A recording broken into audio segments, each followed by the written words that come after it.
জয় মা মনসার জয়। তা এক দিদি ভাই অবশ্যই ফোন করেছিল যে দাদা আমার 3টে সন্তান নষ্ট হয়ে গেছিলো, তা কিভাবে মায়ের কাছে আমি যেতে পারবো। তা আমি সেই দিদিভাইকে আমি ঠিকানা সবই দিয়েছি। নবদ্বীপে নামতে হবে, নবদ্বীপ থেকে 10 টাকা দিয়ে টোটো ধরে পারুলিয়া বাজারে আসলেই সেখানে মায়ের মন্দির আছে, বড় মন্দির আছে। তা সে দিদিভাই এসেছিল, তা ক্যামেরার সামনে আসেনি উনি, তার নামও উল্লেখ করতে দিচ্ছে না। সে দিদিভাইকে আমি প্রতিকার করে দিয়েছি, মা করে দিয়েছে প্রতিকার, যেন দ্বিতীয়বার নষ্ট না হয়। তার দিদিভাই অবশ্যই মায়ের কাছে কামনা করেছে যে সে যদি গোপাল অবশ্য হয় তা মায়ের কাছে গোপাল দিয়ে যাবে। তা আমি সকাল সকাল তো মায়ের পুজো দিয়ে দিয়েছি। অনেক ভক্ত এসেছিল, দূর দূর থেকে ভক্ত আসছে, বর্ধমান থেকে, শান্তিপুর থেকে, মুর্শিদাবাদ থেকে, কৃষ্ণনগর থেকে, বহরমপুর থেকে,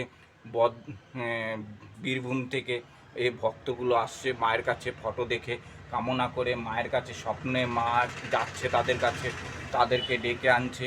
মা আমরি কিছুই চাইছে না, মায়ের কাছে যেন একটু দুধ কলা দিলেই মা তাতেই সন্তুষ্ট হয়। তা যে ভক্ত যেখান থেকে দেখছো অবশ্যই কমেন্টে ঠিকানা দেবে, নালে বুঝবো কী করে কোথা থেকে করছো তোমরা। তা আমাদের হিন্দুদের মধ্যে ৩৩ কোটি দেবতা আছে। ৩৩ কোটি দেবতার মধ্যে জাগ্রত হচ্ছে মা মনসা। এই মা মনসাকে সন্তুষ্ট করলে নিশ্চয়ই সবাই পরিবারের মধ্যে ঠিক প্রতিকার পাবে। তা মা মনসাকে শান্তি রাখলে তোমাদেরও শান্তি হবে। যে কোনো ছোটোদের বাচ্চাদের যদি কোনো ঠান্ডা লাগে, বড়োদেরও ঠান্ডা লাগে, মাকে দেখবে, মায়ের কাছে আসবেন, অবশ্যই তার প্রতিকার আছে।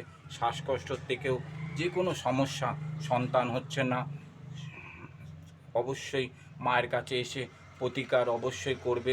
যে কোনো মা পরিশ্রমিক চাইছে না, মায়ের কাছে যদি আসতে না পারো, যেখানে যেখানে মন্দির পাবে অবশ্যই মায়ের কাছে দুধ কলা দিয়ে দেবে, তাতেই মা খুশি। তা সবাই একবার বলো জয় মা মনসা দেবীর জয়।